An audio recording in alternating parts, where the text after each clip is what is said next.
जब पार्वती जी का दृढ़ निश्चय देख करके सप्त ऋषि लौटे और भोले बाबा से कहा कि पार्वती कच्चा खेल नहीं खेल रही है, उसका सच्चा भाव है, उसे कोई डिगा नहीं सकता है।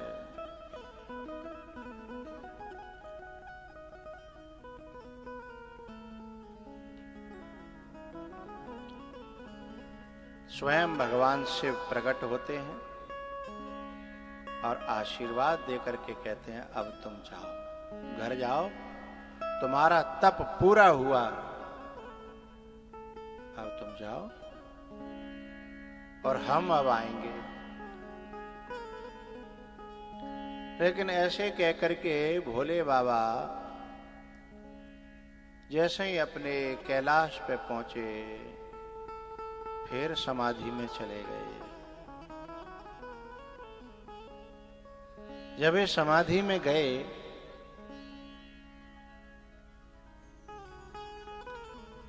अब इन्हें जगावे को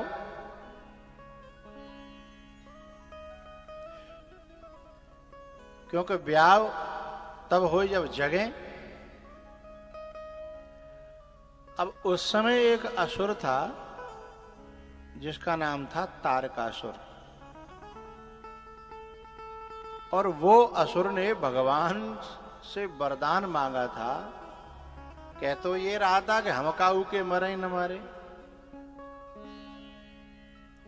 लेकिन भगवान ने कहा ऐसा तो नहीं हो सकता, कुछ और मांग लो। तो उन्होंने कहा एक काम करो, आप मुझे ऐसा वरदान दो कि महादेव के अंश से जो पुत्र पैदा हो मैं उसके हाथों मरूं। माने ये वरदान क्यों मांगे हो? क्योंकि वे तो हजारों हजारों साल समाधि में चले जाते हैं, और जिस जो हजारों हजारों साल बीते संवत सहस 87, और वे नेकात दे रखे ने बाहर आएंगे बा में जल्दी तो कोई ब्याह ना हो ना, क्योंकि वो तो इस सबसे उठे हुए हैं। वे काय को तो ब्याह करेंगे, काय को बालक होंगे, काय को मैं मरूंगा, है न बाबा आवे बोलो करो न घंटा बाजे। वहां ने ऐसे तरीका से वरदान मांगे हो, और वो देवताओं को परेशान कर रहा था, क्योंकि जो अमर हो जाता है ना इस प्रकार से, वो फिर दुनिया में परेशानी खड़ी करना है। देवता भागत डोले दौकट डोले, खोज खोज के मारे पिटाई करे, बड़े परेशान। देवता विष्णु भगवान के पास में गए, कछु करो।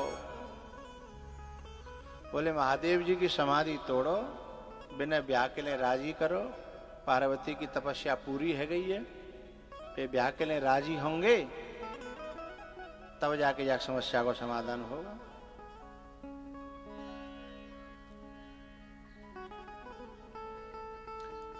देवताओं ने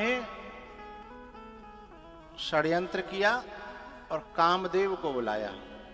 अब मुझे यहां एक प्यारी सी बात कहनी है।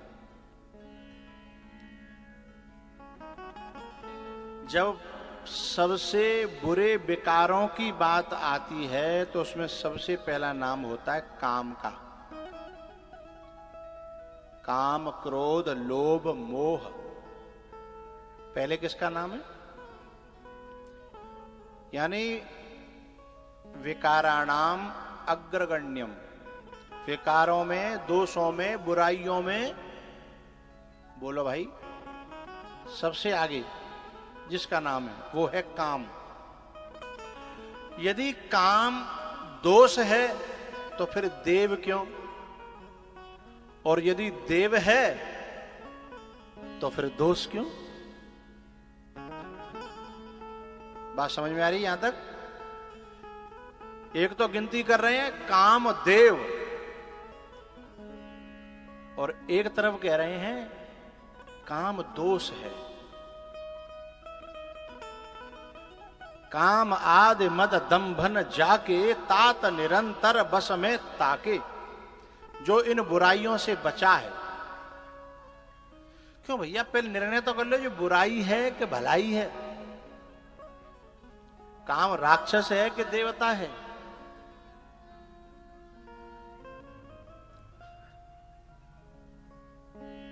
और ये दोनों हो नहीं सकता।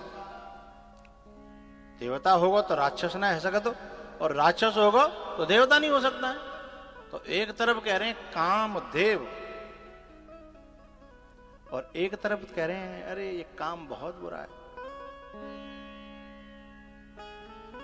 तो भगवान कहते हैं जहां राम तह काम नहीं, और जहां काम तह राम। क्यों भैया देव के पास में राम नहीं रहेंगे तो फिर कहां रहेंगे? जब काम यदि देव है, फिर जब देवताओं के पास में भी राम नहीं रहेंगे तो कहां रहेंगे? देवताओं से भी दूर रहने की सौगंध खाई है क्या? प्रश्न समझ में आ रहा है? हे बैरियो, समझ में आ रही है ना? काम यदि राक्षस है, बुराई है, तो देव कैसे हो सकता है? और यदि काम देव है तो फिर से राक्षस और बुरा क्यों कहते हो? प्रश्न तो खड़ा हो गया। अब यदि चाहो कि खोले हो जाए तो खोले, नहीं तो हवाला ब्याह करें, हा? खोल दें। काम एक वृत्ति है, और वह विकार भी है और वो देव भी है। लेकिन कब विकार है और कब देव है, अब वो खोलने जा रहे हैं।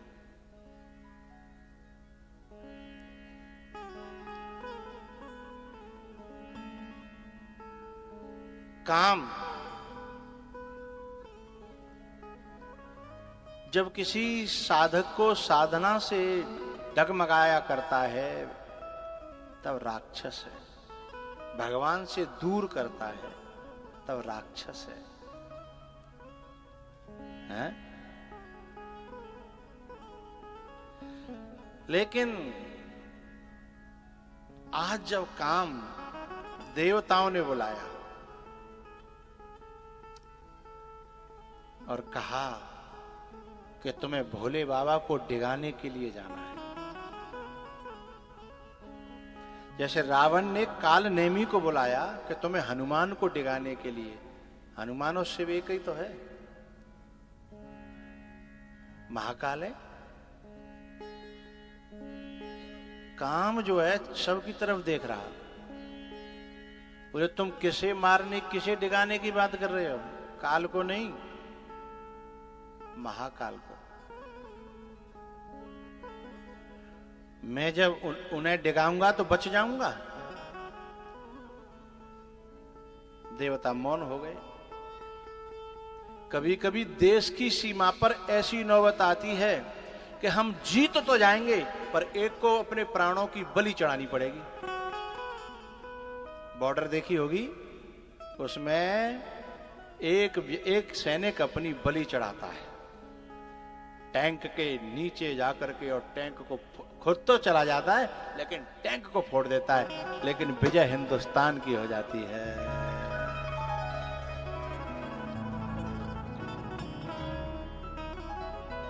देवों ने कहा कि एक मौका है तुम्हारे पास, अभी तक लोग तुम्हें बुराई के रूप में देखते हैं, लेकिन यदि आज तुम देवताओं की खातिर अपना बलिदान कर दोगे तो तुम काम नहीं रहोगे, फिर काम देव हो जाओगे। बोले सच में? अभी तक काम था वो काम देव नहीं था, अभी तक वो काम था असुर था, राक्षस था। अरे भाई सीधी सी बात है, जो चंबिल की खाड़ियों में जिन्हें लड़ने के अभ्यास हैं, जिन्होंने लाखों को मारा, हजारों को मारा है, किसी को मारना बुराई है, बेकार है, दोष है, हिंसा है। लेकिन यदि उन्हीं को इसमें से बटोर बटोर करके जब सीमा पे, देश की सीमा पे लगा दिया जाए, फिर वे जितने ज्यादा मारें उतने ज्यादा परमवीर चक्र को प्राप्त हो जाएंगे। हैं? जो देश में दोष है लेकिन सीमा पर वही गुण बन गया ना। तो जब काम से देवों ने कहा कि काम भोले बाबा को समाधि से बाहर लाओ और तुम्हारे अलावा कोई नहीं ला सकता, बोले लौट नहीं पाऊंगा, बोले लेकिन देवों की गिनती में आ जाओगे। और भैया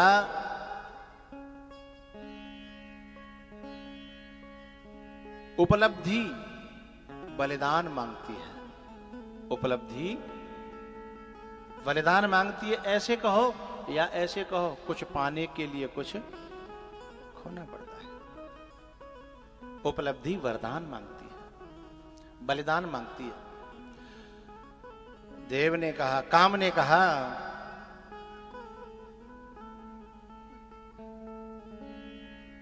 कि आप जो है महादेव की तपस्या को डिगाने के लिए और उन्हें साधना से, समाधि से बाहर लाने के लिए कह रहे हो, उससे किसका भला होगा? बोले पूरे जगत का। पूरा प्रोसीजर बताया कि उनकी शादी होगी, उनसे पुत्र पैदा होगा तो तारकासुर मरेगा, पूरे समाज में, देश में शांति आ जाएगी।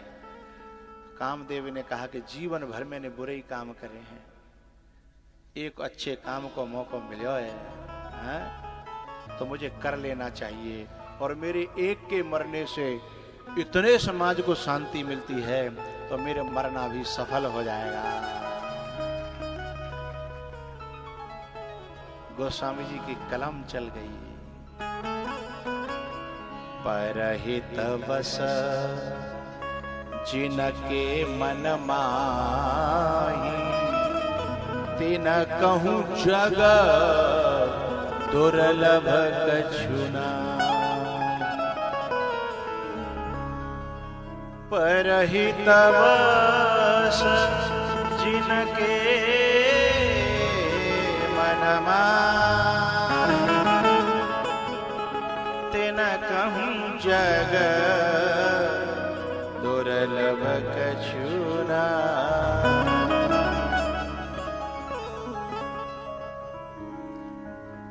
कामदेव सबको आखिरी प्रणाम करके मेरी राम राम, मेरी राम राम, मेरी राम।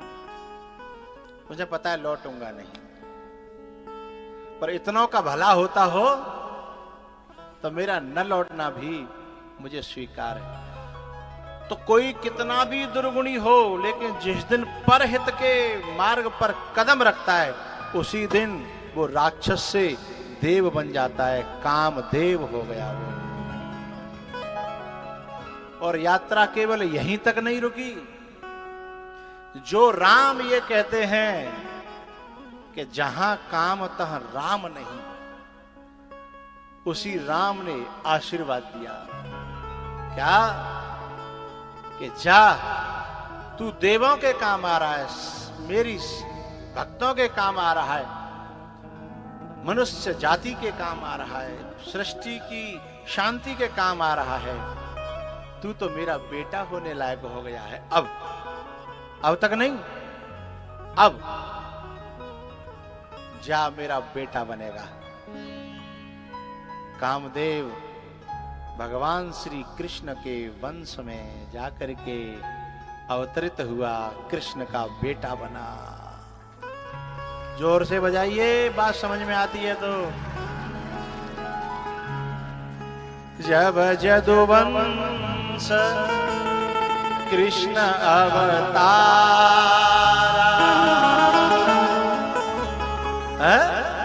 जब जदुवंश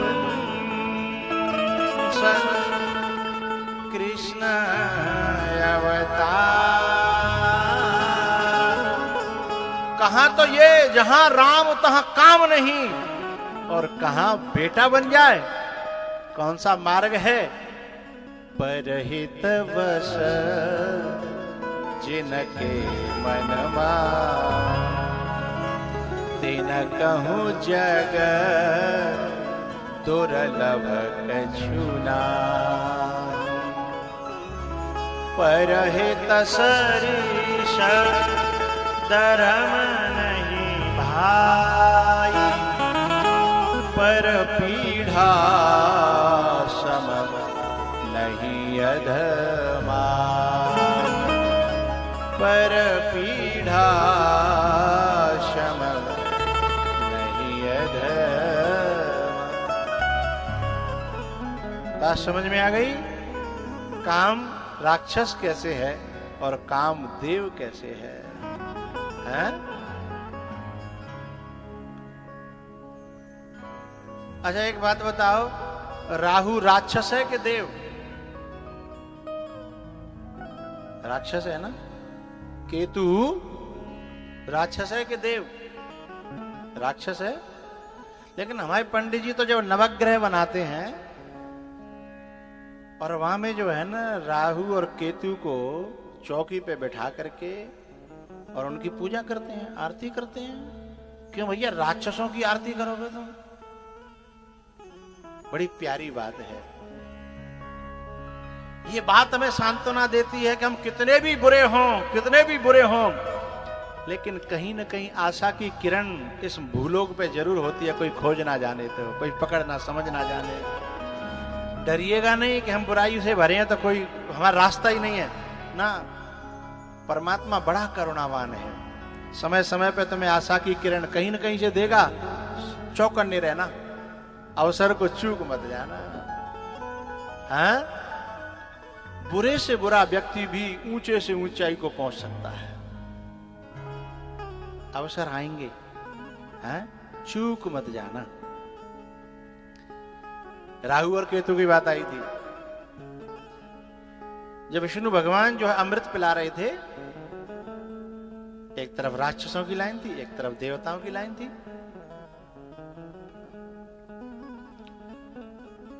जब दोनों को अमृत पिला रहे थे तो ये जो राहु था ना, जो राक्षसों में बैठा था, वो भगवान की हाव भाव चाल को देख करके समझ गया कि कुछ मामला गड़बड़ है।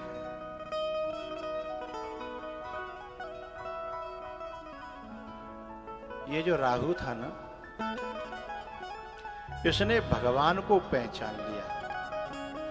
और जो भगवान को पहचान लेगा वो कितना भी बड़ा राक्षस हो, एक दिन देवताओं की पंक्ति में आकर के पूजने लगेगा। लेकिन एक शर्त है। क्या? कि पहचानने के बाद राक्षसों की पंक्ति में ही बैठा न रहे, उठ जाए। फिर कहां बैठे? देवताओं में। वहां से उठ जाए और उनमें बैठना प्रारंभ कर दे। भले ही किसी कारण से गर्दन कट जाए, पर पूजा होगी। गिनती में देवों की में आओगे, दैत्यों की में नहीं आओगे। हाँ?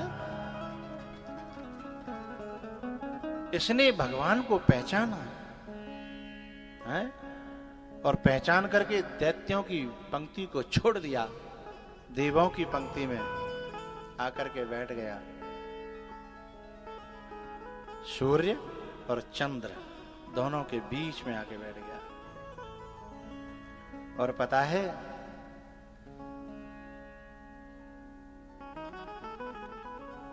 ये असुर था और फिर नवग्रह में इनकी गिनती बनी। तो हमारे अंदर विकार कितने भी हों, हम स्वयं विकार स्वरूप हो जाएं, पर अवसर मिलते रहेंगे। अजामिल क्या था? विकार स्वरूप था, है? लेकिन अवसर दिया ठाकुर जी ने। संत भेजे और एक छोटी सी ऐसी बात पकड़ा गए, हैं? जिसे पकड़ करके ऊपर आ गया। हैं? प्रकृति परमात्मा हमें अवसर देता रहता है।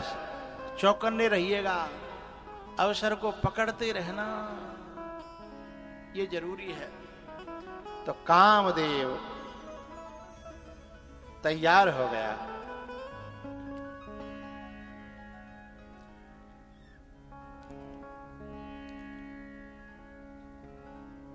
भगवान शिव समाधि में है और आम के पेड़ पे बैठ करके, आम के पेड़ पर बैठ करके भगवान शिव को विक्षिप्त करने की कोशिश कर रहा है, अपने बाण चला रहा है, बाणों का प्रयोग कर रहा है। बोले बाबा, बोले जीवन में कभी ऐसी प्रवृत्ति नहीं हुई जो आज हो रही है।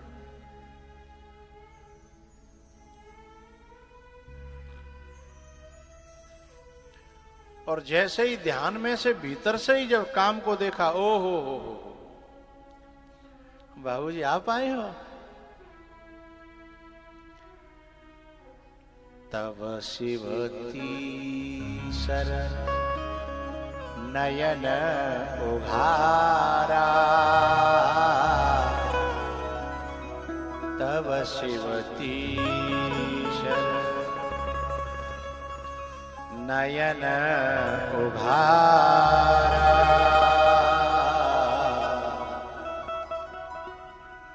अब ये तीसरा नेत्र क्या है, समझिएगा।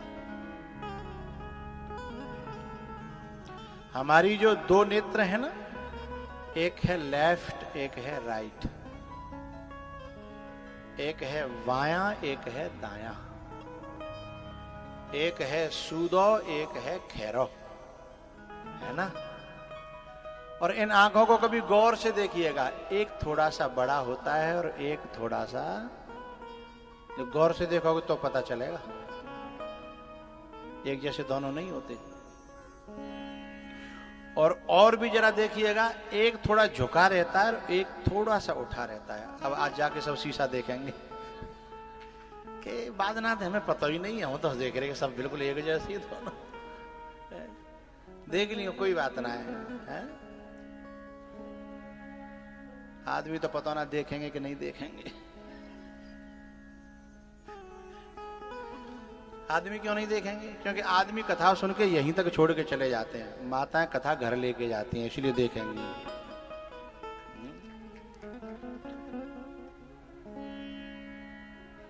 गदाईपुरा की एक बात याद आ रही है मुझे। लगभग 2007 या 8 की बात है। उस समय हम कथा कम कहते थे, भाषण ज्यादा देते थे। और लास्ट के दिन गुटखा वालों को, तमाकू वालों को, बीड़ी वालों को और लिपस्टिक वालों को, इन सब को झकझोर के रख देते थे। आप लोगों को याद ही होगा, पंडाल में जो बीड़ी गुटखा तमाकुओं का जनाजा निकलता था और घर पे जाकर के जो माताओं के घर के सामने नाखूनी, लिपस्टिक, इनका जनाजा निकलता था। तो मुझे बात क्यों याद आई कि कई बार गदाईपुराई कथा करने के बाद में मैं रुक जाता था, एक दिन 2 दिन बाद जाता था। तो एक जगह मैं ऐसे ही एक घर से निकल रहा, तो सामने नाखूनी और वो लिपस्टिक के वो सामान, वो सब पड़े। मैंने पूछा ये? बोले कल बहू कथा सुन के आई थी, उसने संकल्प कर लिया बाबा की बात झूठ नहीं हो सकती, अब मैं जिंदगी में अपनाऊंगी नहीं। फेंक दिए हैं, जनाजा निकाल दिया। तो माताएं कथा को घर लेकर के जाती हैं। इनको तो प्रसाद भी मिले तो यही बुक्का मार लेता है। इस मोहल्ला को प्रसाद मिले तो यही बुक्का मार लेते हैं। लेकिन ये मोहल्ला ऐसा है, पहले तो प्रसाद हाथ में नहीं लेता, यूं करके लेता है। यूं है जा, है ना, यूं लेता है। लेती हैं, लेता नहीं है, सॉरी, लेती हैं। और फिर उसमें से बुक्का नहीं मारती, फिर यूं लेंगी, यूं करके यूं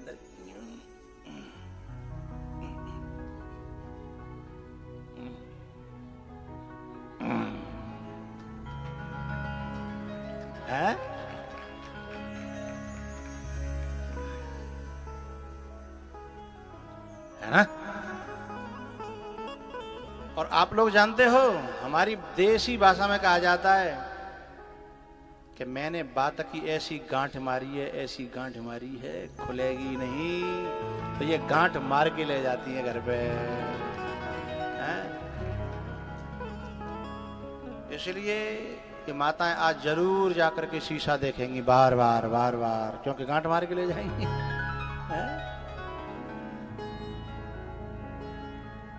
तो हमारे ये दोनों नेत्र जो होते हैं ना, इन नेत्रों से कभी भी काम नष्ट नहीं होगा, लोभ नष्ट नहीं होगा, क्रोध नष्ट नहीं होगा, द्वेष नष्ट नहीं होगा। ये दोनों नेत्रों से, तीसरे नेत्र से ही ये काम नष्ट होगा। ये दो नेत्र क्या है? एक है राग का और एक है द्वेष का। जो अपने राइट होते हैं ना, हम लोग क्या कहते हैं, पता ये आदमी मेरा राइट हैंड है। जो अपने राइट होते हैं, अनुकूल होते हैं, उनसे हमारा राग होता है। लेकिन जो हमारे प्रतिकूल होते हैं, जो हमारे रॉन्ग होते हैं, जो हमारे वाएं चलते हैं, उल्टे चलते हैं, उनसे हमें द्वेष होगा। और ये जब तक जिंदा हैं तब तक काम कभी, विकार कभी हम नष्ट नहीं कर पाएंगे। जिस दिन इन दोनों के बीच में समता आ जाएगी हमारे अंदर, जिस दिन हमारे भीतर समता आ जाएगी, हमारे अंदर न राग रहेगा, बोलो बोलो, न द्वेष रहेगा। हाँ, शमः शत्रौ च मित्रे च तथा मानापमानयोः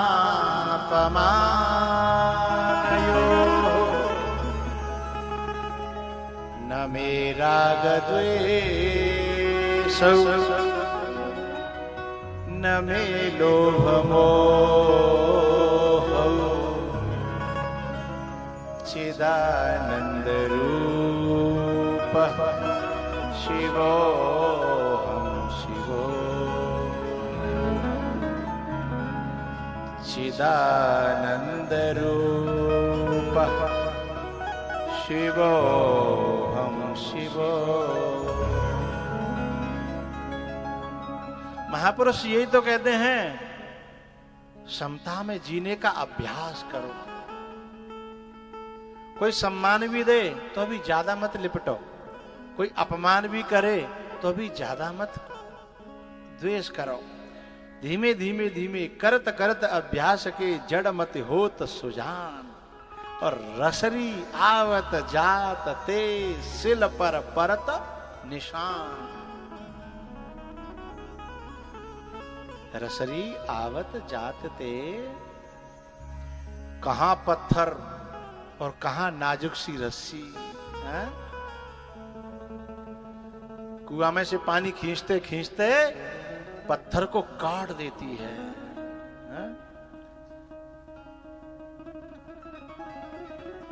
अर्जुन ने कहा था भगवान से, तुम इतनी बड़ी बड़ी बातें कर रहे हो, जो कहूं संभव है? मन आज तक काऊ को भस्म में भयो है? बोले होता तो है।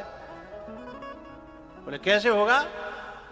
तो बड़ी प्यारी बात कही, अभ्यासेन तु कौन्तेय वैराग्येन च गृह्यते। अभ्यास से, धीमे धीमे धीमे धीमे धीमे धीमे अभ्यास से, शनै शनै उपरमे बुद्ध्या धृत गृहीतया। तो तीसरी आंख क्या है? जो न लेफ्ट की तरफ झुकी है न राइट की तरफ झुकी है, बिल्कुल बीच में। जब वो खुलेगी, जब वो स्थिति प्राप्त होगी ना, तब विकार सामने पड़ेगा नहीं, चल जाएगा। और जब तक इधर उधर झुकाव है, राग भी है, द्वेष भी है, तो बात बनेगी नहीं। आंखों में तेरे दोष है, औरों में देखता है? समता का सुरमा सार ले, बस हो गया भजन। समता का सुरमा सार ले, बस हो गया भजन। समता का सुरमा सार ले, बस हो गया भजन।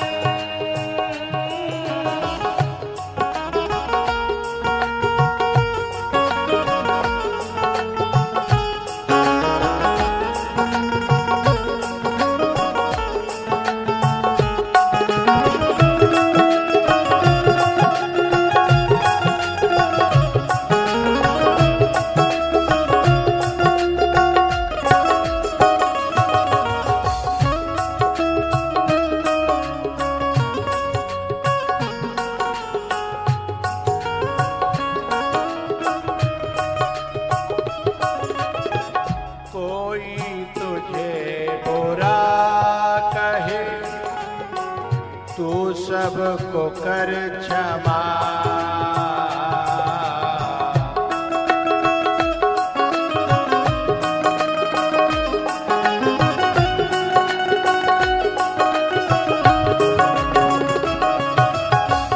न मे राग द्वेषौ, न मे लोभ मोहौ, मदो नैव मे नैव मात्सर्य भावः। न मुझे ईर्षा है, न द्वेष है, न मुझे ममता है, न राग है, न मोह है, न धर्मो न चार्थो न कामो न मोक्षः। तो बोले क्या है? बोले चिदानंद रूपः शिवोहम शिवोहम। कोई तुझे बुरा कहे, तू सबको कर क्षमा। समता का सुरमा सार ले, समता का सुरमा सार लिया है, लगा लिया है। इसकी पहचान क्या है? जिसके भीतर समता आ जाएगी, उसकी वाणी के स्वर भी संभल जाएंगे। वाणी का स्वर संभाल ले, वाणी का स्वर संभाल। कोई व्यक्ति तानसेन की नगरी का जब क्लासिकल में गाता है, जब रागों को बहुत रमा हुआ हृदय से जब गुनगुनाता है ना, तो बोली से पता लगता है कि ये ग्वालियर का है। उसकी वाणी से पता लगता है, सदा हुआ होता है सारे। ये सब सदा है। तो वाणी का स्वर संभाल ले, बस हो गया भजन।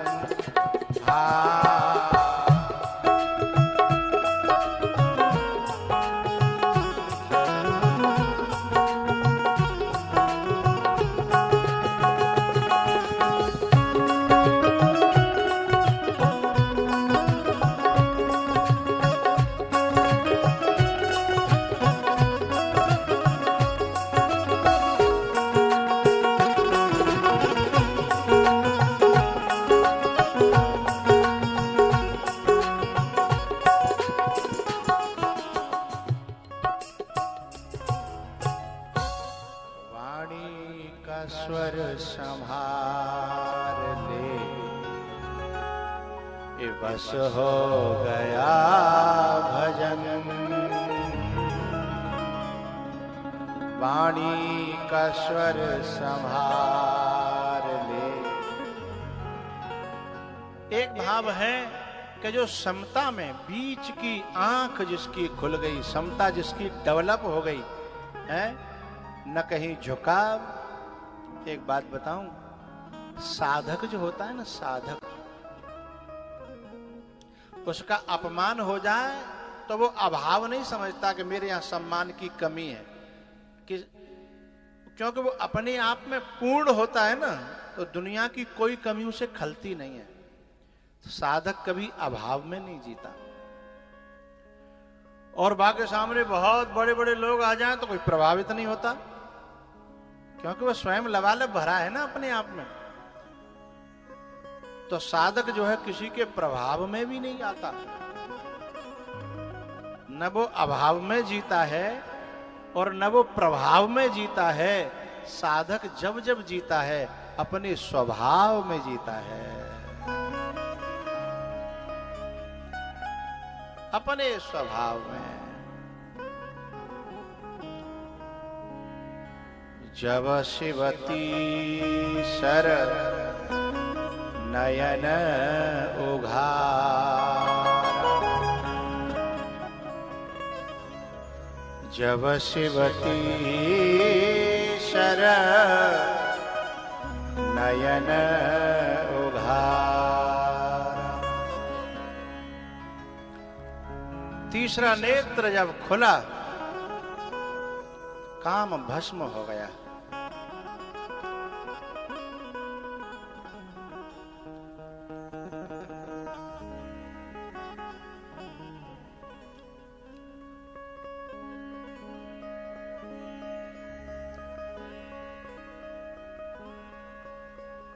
पता है, गुरु हर शिष्य को कुछ बनाना चाहता है। गुरु हर शिष्य को कुछ बनाना चाहता है, लेकिन उससे पहले जो भी वो बना था संसार के द्वारा, पहले उसे मिटाना चाहता है।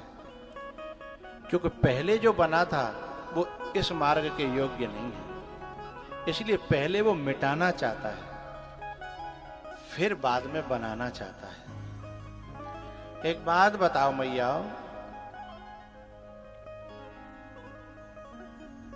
एक सकोरा बनाने वाले ने, चिलम बनाने वाले ने मिट्टी गूंथी, मिट्टी बनाई और वो चिलम बनाने जा रहा था। अब चिलम बनाने के लिए ऊपर उसने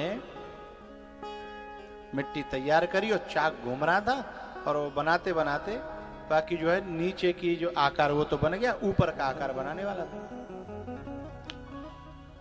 अब बीच में आकर के किसी साधु ने कहा कि बाबर है वो, गर्मी आ रही है, मटका बना ले, खूब बिकेंगे तेरे, ठंडा पानी की जरूरत है। अब लोग समझ गए कि फ्रिज इतने बड़े नुकसान है, और धीमे धीमे लोग मटकों पे आ रहे हैं, खूब बिकेंगे, बना ले। हैं?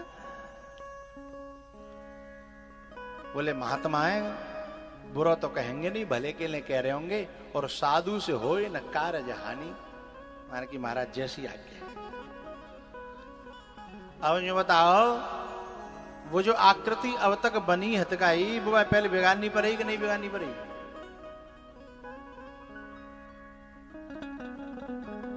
अरे दोबारा से मटके की तैयारी करनी है तो अब तक जो बन गई काई वो तोड़नी मरोड़नी पड़ेगी ना। दोबारा से फिरवा को पैंदो बना के चौड़ाई ते लेके आनो पड़ेगा कि नहीं?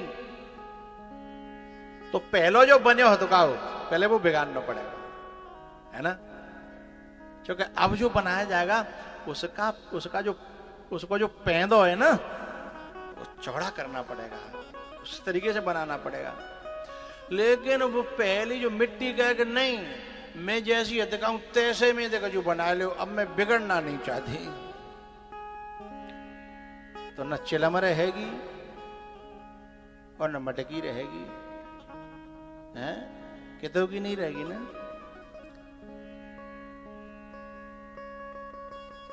बीज फलता है सदा मिट्टी में मिल जाने के बाद।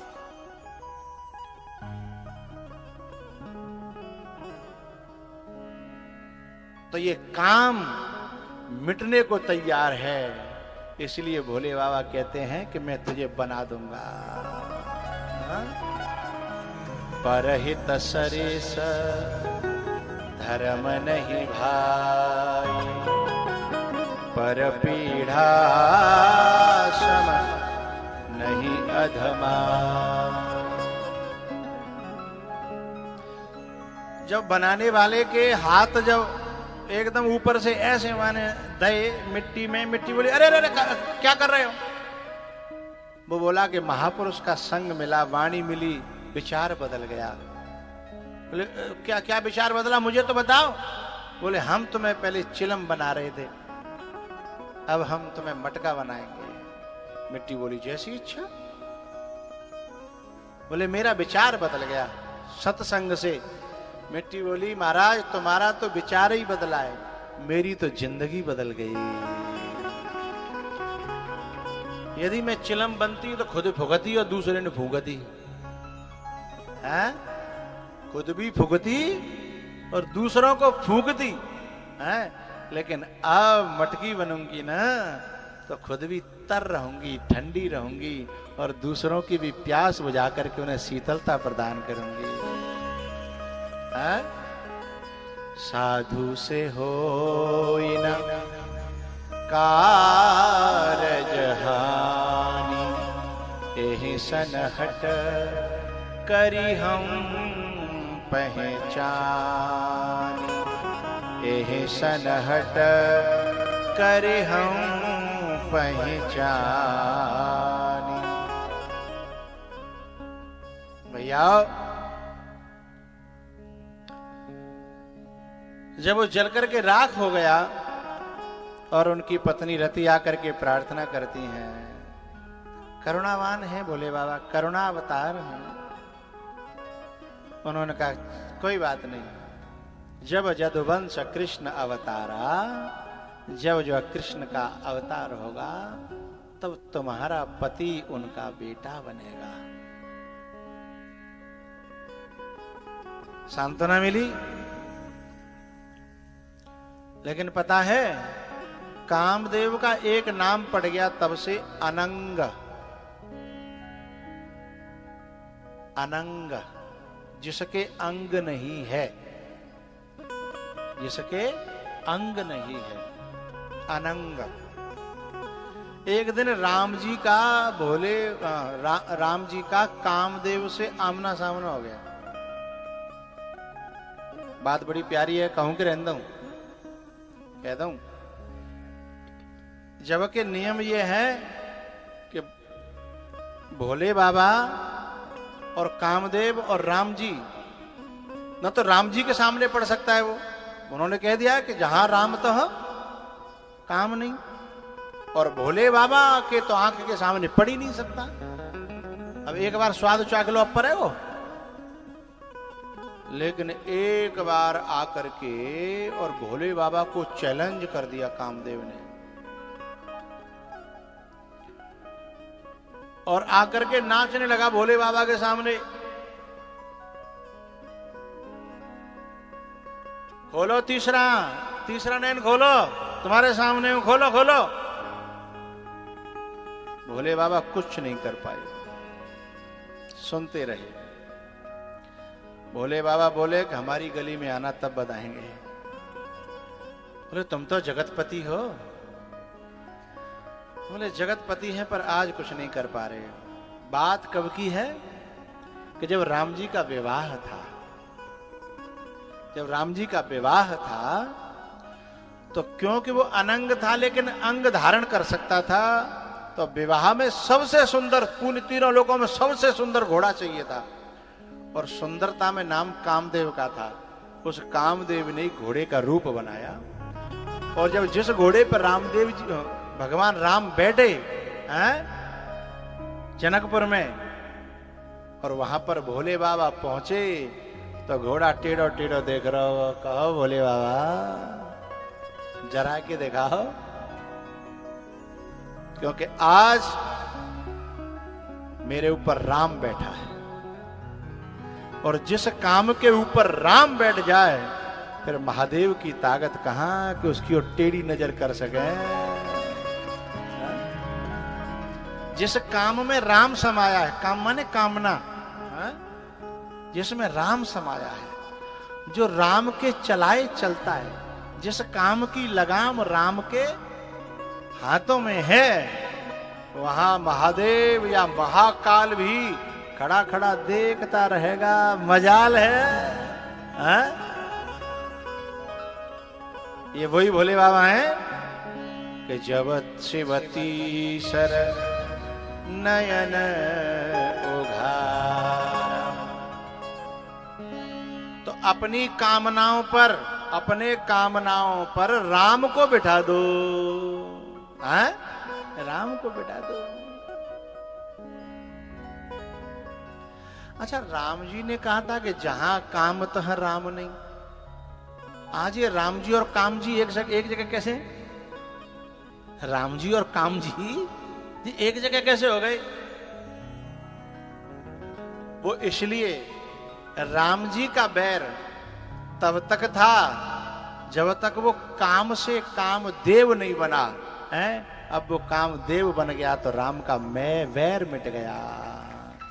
क्योंकि परहित बस जिनके मन माही, तिन कहूं जग दुर्लभ कछु नाहि। आज कामदेव जो है बार बार हिन हिनाता है, कान खड़े करके कभी इधर कभी इधर कभी इधर। शंकर भगवान ने देखा कि इतना इतना क्यों ऐसे कर रहा है, इतना खुश इतना प्रफुल्लित। तो भोले बाबा की नजर पड़ी काय पर। जो घोड़े चलाना जानते हैं या थोड़े बहुत जानकारी रखते हैं उनको पता होगा, घोड़े के जो आगे के पैर होते हैं, उन आगे के पैरों की जहां से शुरुआत होती है वहां एड़ी और पंजे लगा करके घोड़ों की चाल बदली जाती है, जिसे राम बहुत अच्छी तरह जानते थे। बात समझ में आई? घोड़े को भगाना, रोकना, चाल बदलना है। कभी चारों पैरों से दौड़ता है, कभी दो पैरों से दौड़ता है, कभी लंबी डग में दौड़ता है, कभी वहीं खटपट खटपट खटपट खटपट खटपट होता है, कभी छलांग लगा के दौड़ता है। ये सब जो पैरों की बगल में जो एड़ी से इशारा किया जाता है। कोई घोड़ा चलाने वाला है यहां? मेरी बात समझ रहे हो तो? कि सब मुझ ऐसे ही बैठे हैं? चलाया नहीं है मैंने, लेकिन चलाने वाले मेरे चेले हैं, वो बताते रहते हैं। हाँ? चलाया नहीं है, लेकिन चलाने वाले, क्योंकि इस व्यासपीठ पे बैठने के लिए बहुत ज्ञान चाहिए, दृष्टांत देने के लिए बहुत बड़े बोध की जरूरत होती है। इसीलिए वक्ता को सब प्रकार का ज्ञान इकट्ठा करना चाहिए, क्योंकि जैसा श्रोता होए वैसे ही पश्चात हो जाए, बात समझ में आ जाए। यदि इस बात का बोध न होगा तो ये बात न बता पाएंगे हम के वो कान ऐसे ऐसे क्यों कर रहा था, कभी हिन हिन आ रहा था, कभी लंबी डग धर रहा था, तो कभी खटपट खटपट वहीं के वहीं। क्यों? क्योंकि भगवान अपनी एड़ी के इशारे से उसकी चाल बदल रहे थे। कभी पंजा लगाते थे, कभी एड़ी लगाते थे, कभी आगे लगाते, कभी पीछे लगाते। जो इशारे होते हैं, तो उसकी खुशी का जो ठिकाना नहीं था, वो शंकर भगवान तब समझे कि ध्येयम सदा परिभवग्नम अभीष्ट दोहम।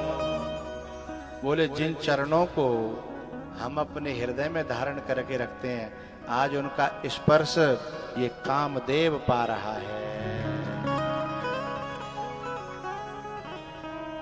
जिन चरणन के पादुकन भरत रहे मनला, तीन कहूँ आज। बिलो क्यों क्यों है? क्या शब्द लगाएं? कोई सारा देवारो ही नहीं है। बिलो क्यों नहीं लगेगा? अरे अब तो छू रहा हूं, स्पर्श पा रहा हूं। विभीषण जी तो कह रहे थे केवल देख पाऊंगा, और घोड़ा कह रहा केवल देखने की बात नहीं है, वे दोनों पांव मेरे ऊपर रखे हुए हैं, जिनके लिए गोपियां प्रणत कामदम पद्मजार्चितम।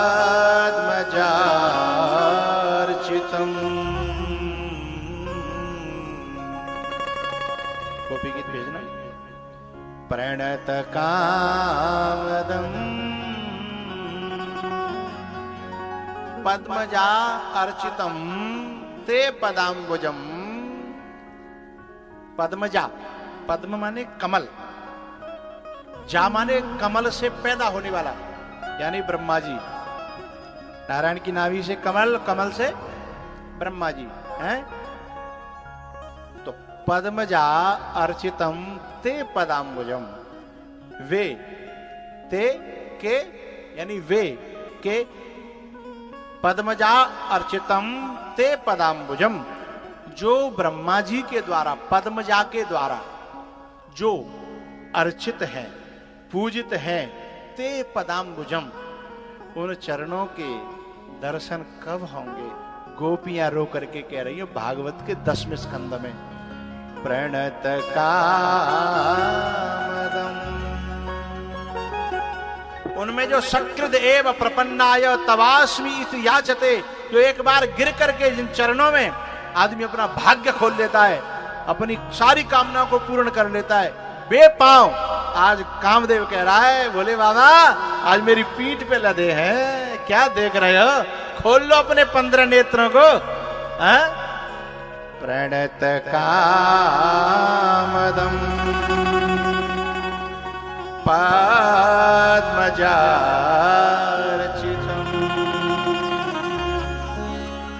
प्रणत प्रकृष्टेन नतः प्रणत, यानी जो व्यक्ति जिन चरणों में अच्छी प्रकार से गिर जाता है, पाहि नाथ कहि पाहि गुसाई और भूतल परे लकुट की नाई,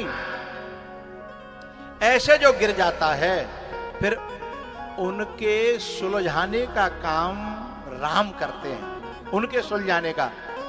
निज कर जटा राम विवराए, भरत की उलझी हुई जटाएं राम जी ने सुलझाई हैं। पहले पंक्ति गाया करते थे हम, अचानक याद आई है, बोलूं? तुम तो नहीं हो, बहुत पुरानी पंक्ति है।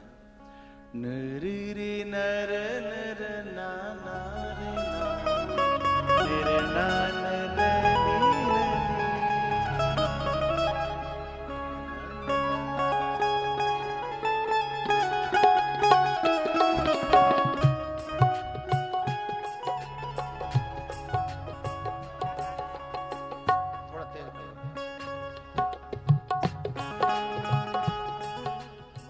दादरा नहीं चलेगा, दादरा चला।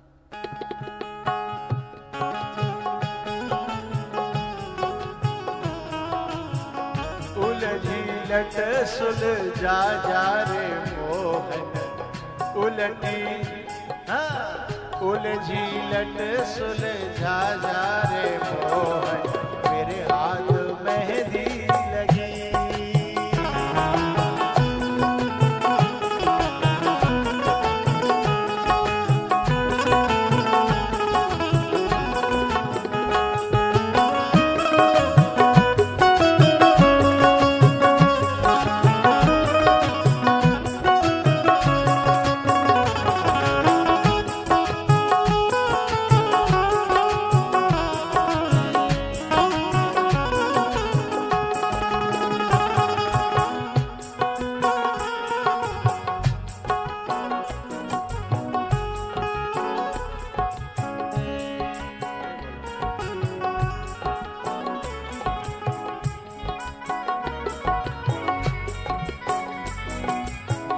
कानों का झुमका गिर गया मेरा, ओ कानों का झुमका गिर गया मेरा, अपने अपने अपने हाथ पहना जा रे मोहन, मेरे हाथ मेहंदी लगी है।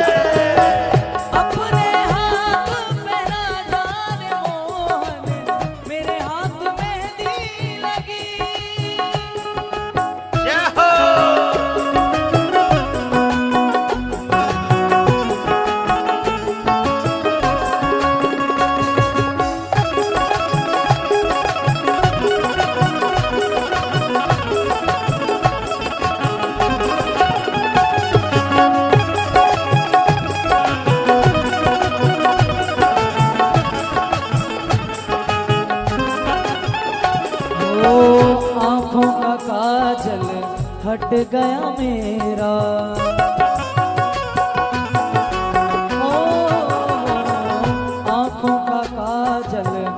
हट गया मेरा।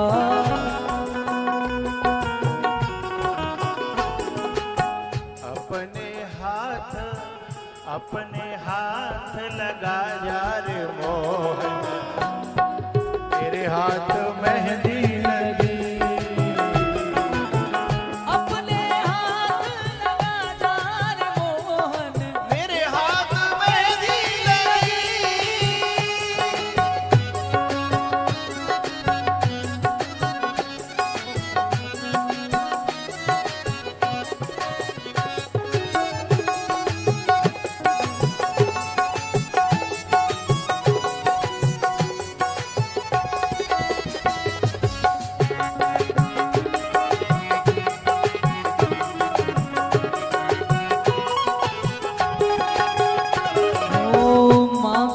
बिंदिया बिखर गई मेरी,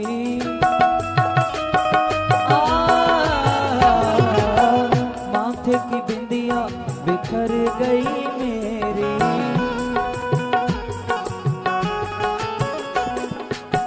अपने हाथ सजा जा रे मोहन, अपने हाथ सजा जा रे मोहन, मेरे हाथ मेहंदी लगी।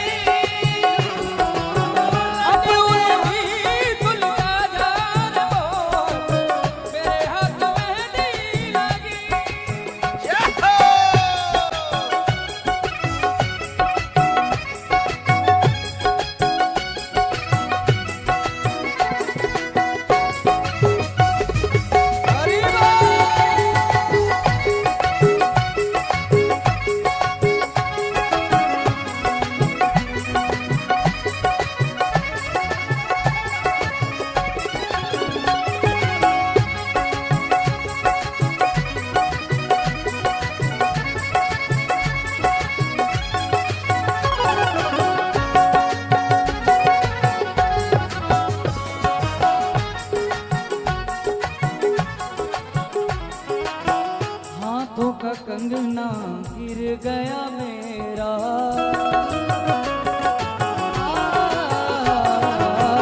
हाथों का कंगना गिर गया मेरा।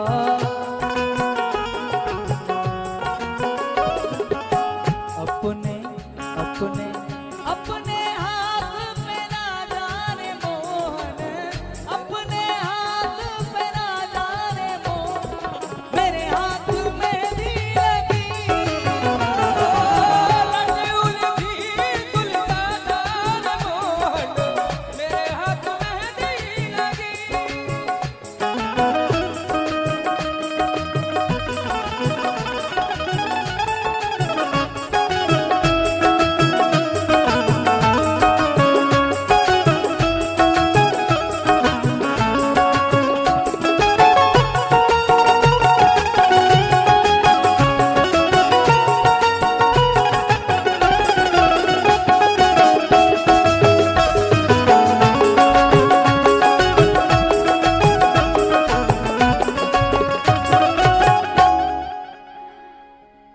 उलझीलट सुलझा जा रे मोहन, मेरे हाथ मेहंदी लगी। माथे की बिंदिया बिखर गई मेरी, माथे की बिंदिया बिखर गई मेरी। अपने हाथ सजा जा रे मोहन, अपने हाथ सजा जा रे मोहन, मेरे हाथ मेहंदी लगी। उलझी लट सुलझा जा रे मोहन।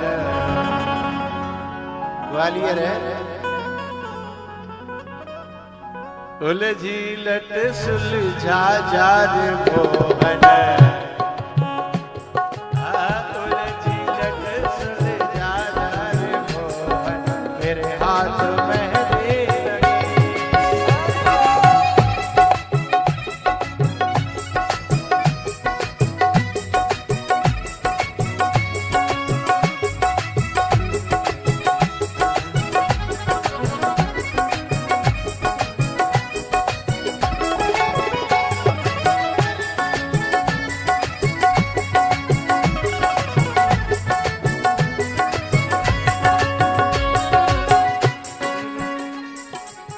सिर की चुनरी उड़ गई मेरी।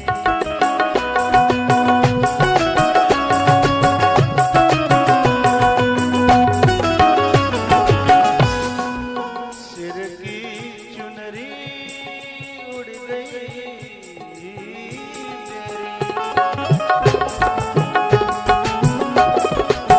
सिर की चुनरी, सिर की चुनरी, सिर की चुनरी उड़ गई मोरी। अपने हाथ उड़ा जा रे मोहन। मेरे हाथ मेहंदी लगी, लड्डू लगी फुलका जा रे मोहन। मेरे हाथ मेहंदी लगी।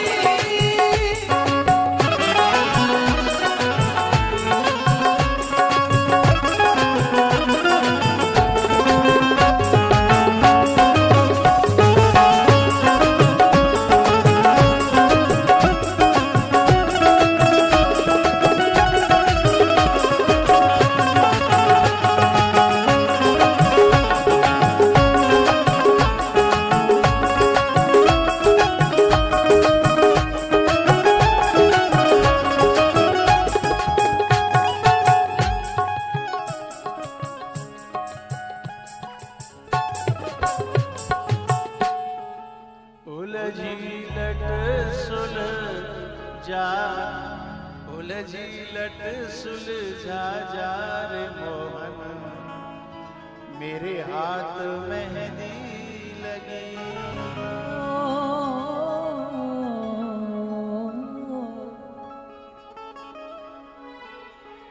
उलझी लट सुलझा जा रे मोहन।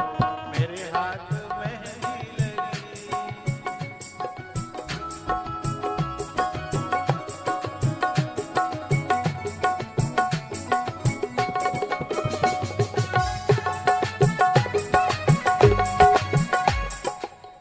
समझना कि हमारी कड़ी खत्म हो गई है, नहीं तो पायल की पायल गिर गई रे मोहन।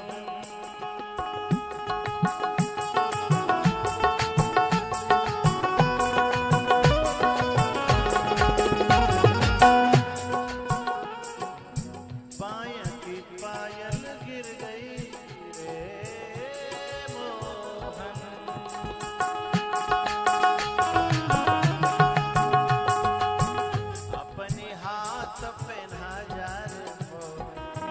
अपने हाथ पहना जा रे मोहन। मेरे हाथ मेहंदी लगी, लड्डू लगी फुलका जा रे मोहन। मेरे हाथ मेहंदी लगी।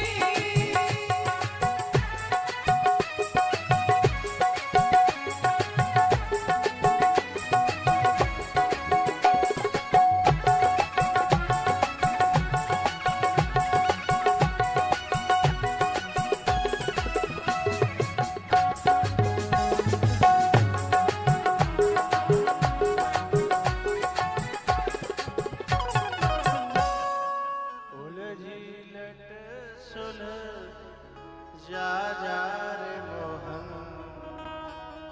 हम जीत गए कि नहीं जीत गए? हाँ? उलझी लट सुलझ जा रे मोहन। मेरे हाथ मेहंदी लगी।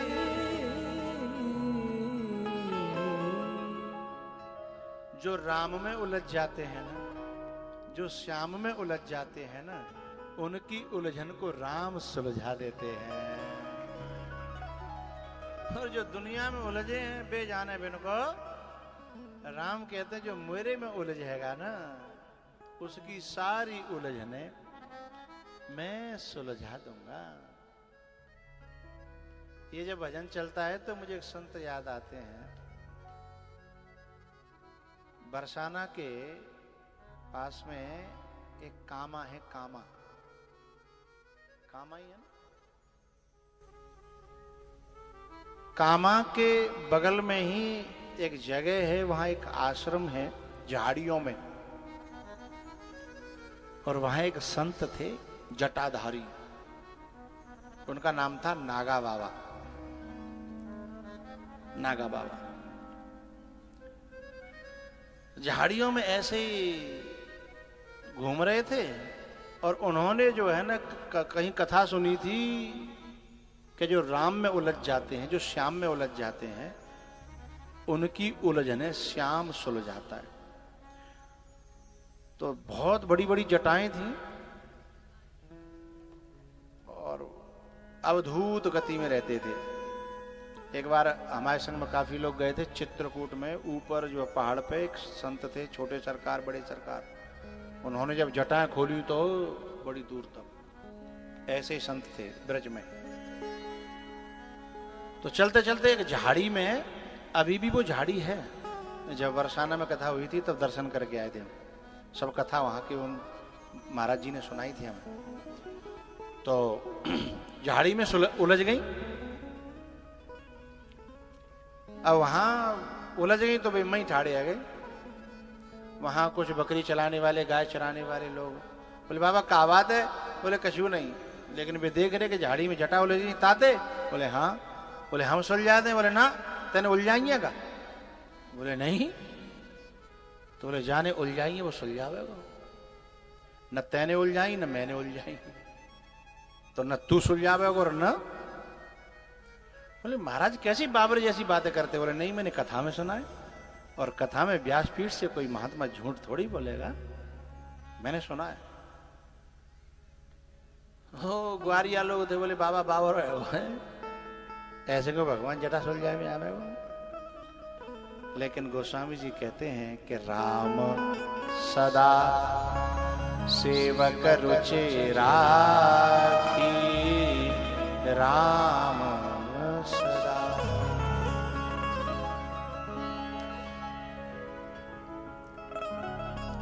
तो उन्होंने जो है ना राधा कृष्ण का मंत्र लिया हुआ था अपने गुरु से, और उसमें उन्होंने नाम जप में कहा था कि राधे कृष्ण बोला करो, लेकिन उन्होंने कृष्ण को भी छोड़ करके वो कर राधा राधा राधा राधा राधा राधा राधा राधा राधा चलता रहता था, नाम जप चलता रहता था। बस वहीं जम गए। एक दिन बीता, 2 दिन बीते, 3 दिन बीते, भूखे प्यासे। अब खड़े हवे की सामर्थ्य नहीं रही, तो जहां खड़े थे वहीं बैठ गए। ग्वारिया रोज आओ करें, बाबा मर जाओ। बोले मर जान दे भैया, पर मेरे मन में उस कथा कहने वाले महात्मा की बात झूठी नहीं हो सकती। देर हो सकती है पर अंधेर नहीं हो सकती।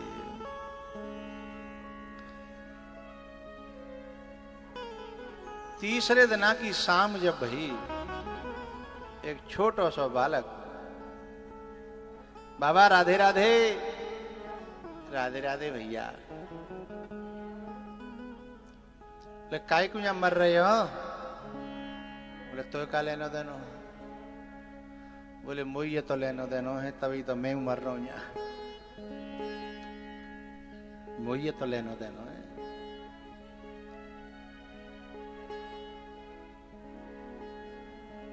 बाबा बोले को है तू? बोले तुम जाको इंतजार कर रहे हैं। बोले मैं तेरे का इंतजार करूंगा? हमारे प्यारे रमण बिहारी हम हैं रमण बिहारी के। बोले मुझे तुम्हारा कोई इंतजार नहीं है, जाओ। बोले बाबा तुम्हारी लट सुलझावे को मन है रोए। बोले नहीं नहीं। व्यास जी ने कहा था कि स्वयं श्याम आकर के उनकी लटें सुलझाते हैं जो श्याम में उलझ जाते हैं।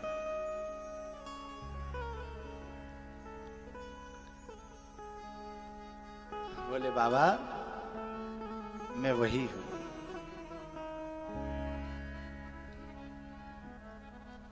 बाबा बातों से पहचान तो थोड़े थोड़े पहले ही रहे थे, फिर सोच रहे कि जिन्हें अपने मोहते कहें।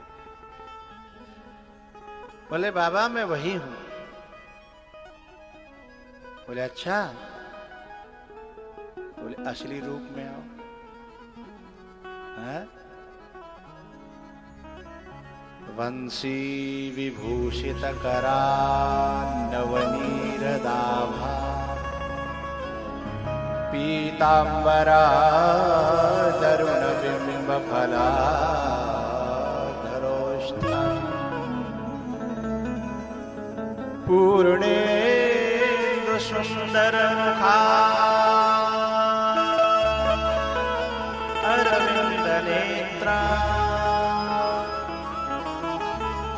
कृष्णात् परं किमपि तत्त्वमहं न जाने। अपने रूप में ठाकुर जी विराजमान हो गए। नागा बाबा की आंखों से अश्रुपात होने लगा। बोले सुना था, आज देख लिया। भगवान बोले नागा खोल दूं जटाओं को, सुलझा दूं? बोले नहीं। अरे अब तो मैंने अपना रूप दिखा दिया तो भी? बोले नहीं नहीं नहीं। बोले अब क्या करना है? बोले तुम्हारी बातों पर हम कैसे विश्वास करें? तुमने तो जाने कितनों कितनों को ठगा है।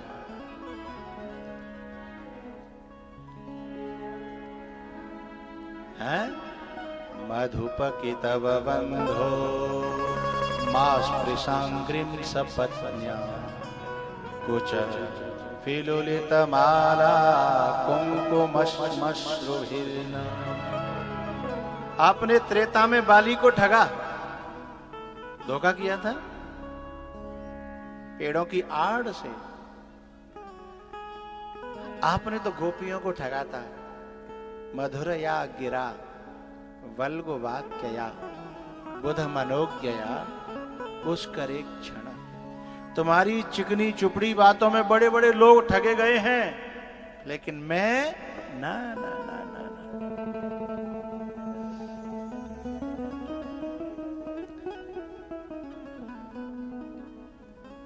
तो कैसे मानोगे बताओ? बोले मैं राधा रानी को पुजारी हूं, राधा मेरी इष्ट हैं, इसलिए वो आकर के गवाही दें कि तुम ही कृष्ण हो तो मैं मान जाऊंगा। आई थी चिड़िया चुगने, उल्टी फंस गई। तब कन्हैया ने आवाज लगाई, राधे ओ राधे राधे। छोटी सी किशोरी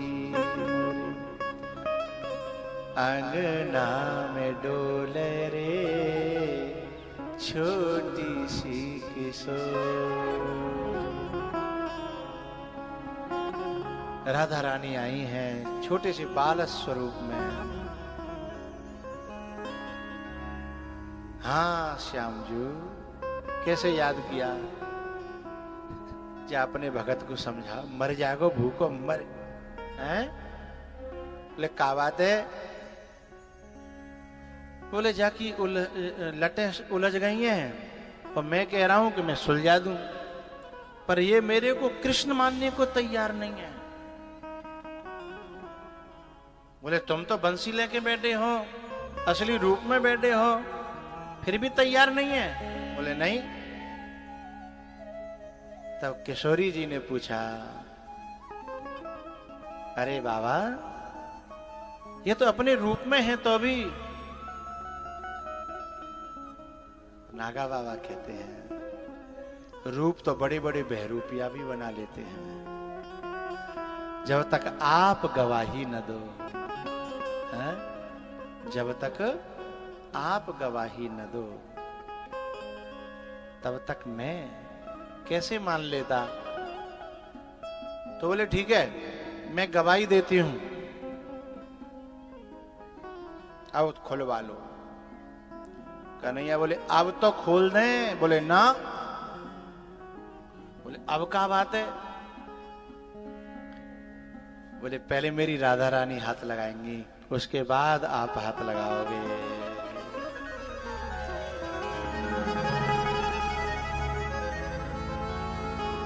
उलझी लट सुलह जा रे मोहन, मेरे हाथ मेहंदी लगी।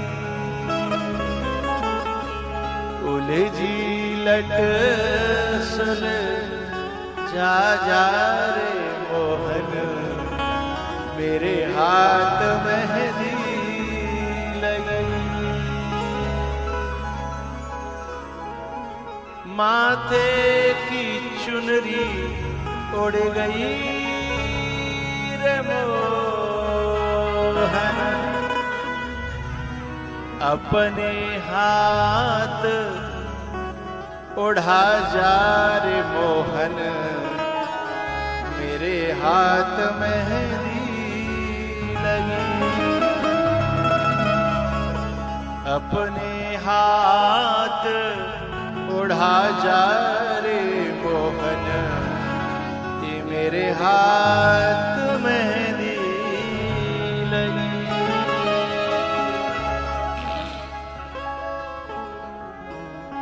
उलझी लट सुल जा रे मोहन, मेरे हाथ मेहंदी लगी। निज कर जटा राम विवराए। भरत जी की जटाएं स्वयं राम जी ने सुलझाई हैं। जो श्याम में उलझ जाते हैं, जो राम में उलझ जाते हैं ना, उनकी उलझनों को स्वयं राम और श्याम सुलझाया करते हैं। परहित वस जिनके मन तेन कहूँ जग दुर्लभ कछुना। प्रणत कामदम पद्मजार्चितम, है जो चरण कामदेव कह रहे हैं शंकर भगवान से, आज मैं क्यों मस्त हूं, क्योंकि जिन चरणों के लिए ब्रह्मा जी पूजा करते हैं, आज वो मेरी पीठ पे बार बार लग रहे हैं, बार बार लग रहे हैं, उनका स्पर्श मिल रहा है मुझे। तो अब मेरे सामने कौन है?